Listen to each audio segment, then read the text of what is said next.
BYD kompaniyasi avto olamni buzib yuboraman deb nimalar qilmoqchi? Keling ko'rib chiqamiz. Bu avtomashina BYD kompaniyasiga tegishli bo'lgan Denza avtomashinasi bo'ladi.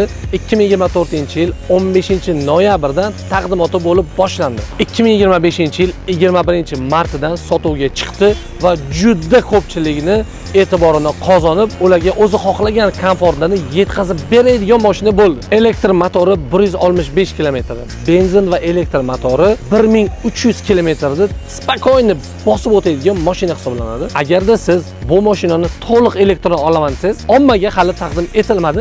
Qancha yurib berishi? Mashinani maksimal tezligi 1 soatda 230 km bosib o'tadi. 0 dan 100 gacha 4 sekundda chiqadi. Ichini lini urib qo'ydi desam ishonasizmi? O'zingiz ko'rib baho berasiz. Hozirgi kunda bu mashinani Xitoydagi narxi 62100 dollardan 74300 dollargacha hisoblanadi.